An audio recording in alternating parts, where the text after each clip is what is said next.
नमस्कार दोस्तों, आप सभी को नवरात्रि की ढेर सारी शुभकामनाएं। मैं पल्लवी दुबे एक बार फिर आपके सामने। आज नवरात्रि का छठा दिन है और हमारी माँ कात्यायनी का दिन है।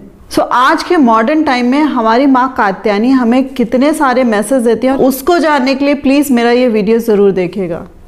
माता कात्यायनी यानी कि महर्षि कात्यायन की पुत्री, कात्यायन की पुत्री। आप यहाँ पे ये बात नोट करिएगा कि वो किसकी पुत्री हैं? कात्यायन की पुत्री हैं। और यहाँ पर पुत्री होने का गौरव पाने के लिए महर्षि कात्यायन ने घोर और कठिन तपस्या करी। आप इस डे में, आज के मॉडर्न टाइम में इतना ज़रूरी है इस पॉइंट को जानने के लिए, और इस पॉइंट को जानने के लिए प्लीज़ मेरा ये वीडियो लास्ट तक ज़रूर देखिएगा। कहते हैं माँ मन की शक्ति की देवी हैं और उनकी उपासना से सारी इंद्रियों को हम कंट्रोल कर सकते हैं। और कहते हैं महर्षि कात्यायन ने भगवती पराम्बा की उपासना करी, उन्होंने घोर और कठिन तपस्या करी। और जब माँ ने उन्हें प्रकट होकर इच्छा पूछी तो उन्होंने पता है क्या कहा? उन्होंने कहा कि मेरे घर में एक पुत्री का जन्म हो। और माँ ने प्रसन्न होकर स्वयं उनके घर में पुत्री रूप में जन्म लिया। कात्यायन की पुत्री होने के कारण उनको माता कात्यायनी के रूप से जाना गया। और अब माँ के स्वरूप की व्याख्या करते हैं कि माँ का स्वरूप भव्य और दिव्य है और उनकी काया स्वर्ण के समान चमकीली है। माँ की 4 भुजाएं हैं, एक हाथ अभय मुद्रा में है और दूसरा हाथ वर मुद्रा में है। एक हाथ उनका तलवार धारण करे हुए और एक हाथ में कमल का पुष्प धारण करती हैं। इसके साथ साथ वो सिंह की सवारी करती हैं। माँ का ये पूरा का पूरा स्वरूप पावर, नॉलेज और स्ट्रेंथ का प्रतीक है, which is inspiration for all the females. कहते हैं माँ ने असुरों से देवताओं की रक्षा के लिए महिषासुर नामक राक्षस का वध किया, जिस कारण उन्हें महिषासुर मर्दिनी कहा गया। और उसके बाद उन्होंने शुंभ और निशुंभ का वध किया और सभी 9 ग्रहों को उनकी कैद से छुड़ाया। माँ की ये कथा हम वर्षों से सुनते आ रहे हैं और इनफैक्ट हर नवरात्रि में सुनते हैं। बट यहाँ पर जो हमारी माँ कात्यायनी है वो रिप्रेजेंट करती है डिवाइन नॉलेज और पावर को, और महिषासुर रिप्रेजेंट करता है इग्नोरेंस को। और महिषासुर की आर्मी की अगर बात करी जाए, वो लेजीनेस, ग्रीड और एग्रेशन का प्रतीक है। यानी कि हमें डेली अपने अंदर के महिषासुर को हमेशा नाश करना पड़ेगा। जब जब वो हमारे अंदर उठेगा हमें उसका अंत स्वयं करना पड़ेगा। अब आते हैं कि माँ से हम क्या लर्निंग ले सकते हैं, या आज के मॉडर्न टाइम में हम उनकी लर्निंग को किस तरीके से अपने जीवन में साकार कर सकते हैं। जैसा कि अभी मैंने आपको बताया कि महिषासुर से उन्होंने युद्ध किया।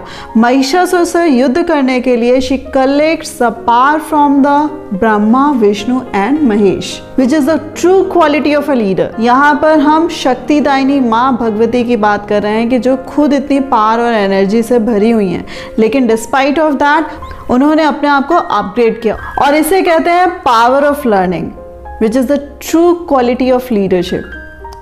Therefore, a person who wants to become a leader should always be ready to learn new things.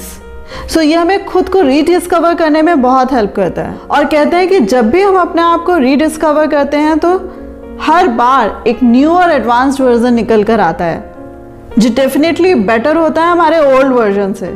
जानने की बात यह है कि माँ हमें पहले ही सिखा गए कि अपडेट योरसेल्फ। और इसी के साथ साथ माँ एक बहुत बड़ा लेसन देते हैं कि we should always be open minded. Open minded का मतलब ये होता है कि हमेशा अपना कान खुला रखना, और जब हम कान खुला रख रहे हैं उस समय अपना मुंह बंद रखना, कि अगर हमें कोई दूसरा बहुत अच्छी बात बताना चाह रहा है तो हम बहुत ध्यान से बातों को सुन सकें और समझ सकें, और जिससे हमें जो चीज़ अच्छी मिल रही है हम उसको ग्रास्प करते चलें। आते हैं अपने पहले पॉइंट पे, जब मैंने कहा था कि माता कात्यायनी महर्षि कात्यायन की पुत्री हैं। महर्षि कात्यायन ने घोर और कठिन तपस्या करी माता की, क्योंकि उन्हें एक पुत्री की प्राप्ति हो। पुत्री का अगर दर्जा दिया जाए, अगर अपनी संस्कृति की अगर बात करी जाए, पुराणों की बात करी जाए, हमेशा से अपने यहाँ पुत्री का दर्जा सर्वश्रेष्ठ रहा है, सर्वोपरि रहा है। पुत्री को कभी भी, पुत्री बेटी कभी भी उसको किसी की बराबरी करने की ज़रूरत नहीं है, वो हमेशा से सुप्रीम रही है। हर बेटी अपने कुल का, अपने परिवार का गौरव होती है। वो हर बेटी या हर पिता अपनी बेटी को कात्यायनी बनाना चाहता है। बट आज की बेटी को कात्यायनी बनाने के लिए माता पिता को भी बहुत सारी चीज़ों को ध्यान देने की ज़रूरत है। जैसा कि आपने मेरा पिछला वीडियो देखा होगा माता स्कंद माता का, कि किस तरीके से उन्होंने कार्तिकेय को जन्म दिया और किस तरीके से उसको वीर योद्धा बनाया। इसी के साथ साथ जब हम आज की डेट में कात्यायनी स्वरूपा अपनी बेटी को बनाना चाहते हैं, सो हमें किन किन चीज़ों का ध्यान देना होगा। सो उसके लिए सबसे पहली बात है कि जिस तरीके से हम एजुकेशन की बात करते हैं कि हमारे घर में चाहे बेटा हो या बेटी, हमें दोनों को इक्वल एजुकेशन देनी है और अच्छी एजुकेशन देनी है। हमें दोनों में कोई भी फ़र्क नहीं करना है। आज की बेटी अपने आगे आने वाली पीढ़ी को तभी अच्छी शिक्षा दे पाएगी जब वो खुद शिक्षित होगी। सो अपनी बेटी को, अपने बच्चों को उनके सारे विंग्स खोलिए और उनको उड़ने दीजिए। यहाँ पर जब मैं विंग्स खोलने की बात कर रही हूँ, और कल के जैसे मैंने वीडियो में बोला था माता स्कंद माता वाले वीडियो में, कि हमेशा जब हम बच्चों की अपब्रिंगिंग कर रहे हैं तो हमेशा हमें विजिलेंट रहना है, चाहे वो बेटा हो या बेटी। विजिलेंट रहने की बात यह है कि हमें एक एक चीज़ पे ध्यान रखना होगा कि हम उनको जो टीचिंग्स दे रहे हैं, उनको जो एजुकेशन दे रहे हैं, वो उनको करियर में तो हेल्प करें ही करें, साथ ही साथ कहीं संस्कारों में कोई कमी ना आए।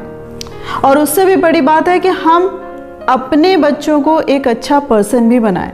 और कहते हैं कि जब घर में पुत्री का जन्म होता है, सो हमारे आसपास हमें क्या कहा जाता है कि घर में लक्ष्मी आई है। सो वाकई घर में लक्ष्मी आई होती है, क्योंकि पुत्री का जन्म होने के साथ ही साथ उस घर की रौनक बदल जाती है, उस घर का ऑरा डिफरेंट हो जाता है, घर में एकदम से खुशहाली आ जाती है। कई बार कुछ घरों में ये भी विवाद चलता है कि घर में बेटा होना चाहिए या बेटी होनी चाहिए। सो इस तरीके का जो विवाद होता है या इस तरीके के जो डिस्कशंस होते हैं कि बेटा इंपॉर्टेंट है या बेटी इंपॉर्टेंट है, सो मैं कहूँगी कि ये भगवान का डिसीज़न है, ये नेचर का डिसीज़न है कि बेटा होना चाहिए या घर पे बेटी होनी चाहिए। और अगर घर की बात करी जाए तो दोनों इम्पॉर्टेंट होते हैं।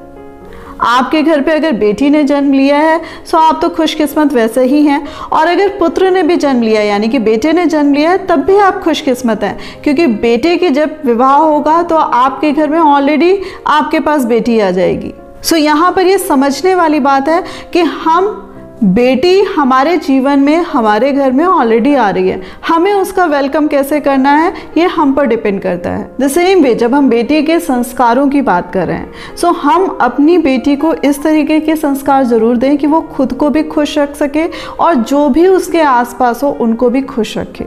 जैसे कहते हैं कि जब वो हमारे घर में है सो हमने उसको एक बहुत अच्छा पर्सन बनाया हुआ है, और कहते हैं कि जब उसका विवाह होता है तो वो दूसरे घर में जाती है। सो जब वो दूसरे घर में भी जा रही है ना, तो वहां पे भी उस परिवार में वो अपने माता पिता को ढूंढ ले। सो दूसरे घर में जब मैं बात कर रही हूँ, मैंने बोला कि पुत्र वधू को या बहू को आप पुत्री का दर्जा दे दें। द सेम वे हमें अपनी पुत्री को भी सिखाना पड़ेगा, अपनी बेटी को सिखाना पड़ेगा कि वो जिस घर में जाए वो उसको अपना घर बना दें और लोग उसको अपनी बेटी सहृदय से स्वीकारें। बहुत दुख होता है आज के टाइम में जब हम कभी देखते हैं कि बेटी के अगेंस्ट अत्याचार हो रहे हैं या बहुत सारी चीज़ें बुरी या बैड न्यूज़ सुनने को मिलती हैं। बहुत ज़्यादा दिल दुखता है कि यूँ तो हम नवरात्रों की पूजा करते हैं, हम देवी का पूजन करते हैं, लेकिन हम देवी को देवी मानते हैं एंड बेटी को या स्त्री को दूसरा मानते हैं। हम भूल जाते हैं कि ये वही माँ देवी का रूप है। सो जब कभी हमारे सामने कोई फीमेल आ रही है तो हम उसको प्लीज़ उसी तरीके से रिस्पेक्ट दें। और कहते हैं कि उसे अन्याय जो आजकल सारी चीज़ें चल रही हैं उससे लड़ने के लिए, उससे प्रिपेयर होने के लिए हमें आज की डेट में अपनी बेटियों को माँ कात्यायनी का यह व्याख्या करना, उनकी कथा सुनाना बहुत ज़्यादा ज़रूरी है कि जब कभी उसको लाइफ में कुछ भी गड़बड़ लगता है सो उसको फाइट करने के लिए हमेशा रेडी रहना चाहिए। बट फाइट करने का मतलब ये नहीं है कि वो अपने चारों तरफ हर एक को गलत समझे, लेकिन हाँ, गलत के खिलाफ आवाज़ उठाना उसको ज़रूर आना चाहिए। और इसके साथ साथ जब मैं फ़ाइट की बात कर रही हूँ कि हम जब अपनी बेटी को प्रिपेयर कर रहे हैं सो उसको सेल्फ डिफेंस भी आना चाहिए, अपने को संभालना भी आना चाहिए और अपने साथ साथ परिस्थिति को भी आंकना आना चाहिए। इसके साथ साथ एक चीज़ और ध्यान देने वाली बात है कि हम सभी विकासशील देश में हैं, यानी कि डेवलपिंग नेशन में हैं। हमारा जो भारतवर्ष है या हम अपनी कंट्री की बात करते हैं सो अभी डेवलप्ड नेशन में नहीं आता है कि जहाँ पे हर कोई बहुत शिक्षित हो और मैच्योर हो। यहाँ पर एक दिन में हम लोगों को एजुकेट नहीं कर सकते, हर एक दिन में हम लोगों की मेंटालिटी नहीं बदल सकते, उनको इतनी सारी टीचिंग्स नहीं दे सकते। बट जिसे कहते हैं कि हम अपने आप को या अपनी बेटियों को ज़रूर अवेयर कर सकते हैं। जैसे कहते हैं कि हम कोई भी व्हीकल ड्राइव करते हैं, जैसे सपोज हम 2 व्हीलर ड्राइव कर रहे हैं तो हम क्या करते हैं कि हेलमेट कैरी करते हैं। द सेम वे जब हम 4 व्हीलर ड्राइव करते हैं तो उसमें भी सिक्योरिटी मेजर होते हैं कि पहले ही कहा जाता है कि आपने सीट बेल्ट बांधी है कि नहीं बांधी है। द सेम वे कि अगर हमारी बच्ची बाहर निकल रही है तो हमें उसको पूरी फ्रीडम देनी है और उस फ्रीडम के साथ साथ हमें कुछ उसको चीज़ें समझानी है कि फर्स्ट ऑफ ऑल उसको अपना कॉमन सेंस अपने साथ कैरी करना है। दूसरी चीज़, उसको ये चीज़ बहुत ध्यान में रखनी है कि वो जा कहाँ रही है, वो जिस जगह पे जा रही है उसके अकॉर्डिंग उसका ड्रेसिंग ज़रूर होना चाहिए। यहाँ पर अगर मैं नॉर्मल वर्ड्स में बताऊँ कि अगर बच्चा हमारा अपने व्हीकल से जा रहा है या अपने पेरेंट्स के साथ जा रहा है, सो वो फैमिली के अकॉर्डिंग अपना ड्रेसअप ले सकता है। बट अगर वो पब्लिक ट्रांसपोर्ट पर जा रहा है तो उसे बहुत ध्यान देने की ज़रूरत है कि उसने क्या ड्रेस कैरी करी है। सो हमारी बेटी अपने करियर के लिए या अपने प्रोग्रेस के लिए जब घर से बाहर कदम निकालती है तो उन्हें किन किन चीज़ों का ध्यान रखना है। जैसे मैंने ऑलरेडी आपको बताया कि उसे जैसे कार में हम जाते हैं या 2 व्हीलर में जा रहे हैं तो हमें किन सेफ्टी मेजर्स का ध्यान रखना चाहिए।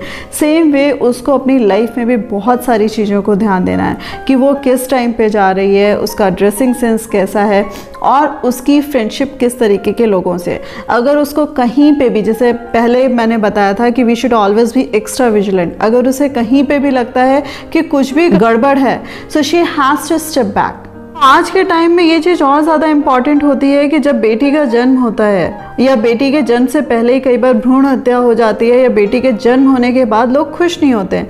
एक अजीब सा दुख हो जाता है कि बेटी ने जन्म लिया और सपोज किसी की एक बेटी और दूसरी बेटी फिर से हो गई है, सो मानो दुखों का पहाड़ टूट पड़ता है और लोग कहते हैं कि हमारे घर में अब 2 बेटियां हैं।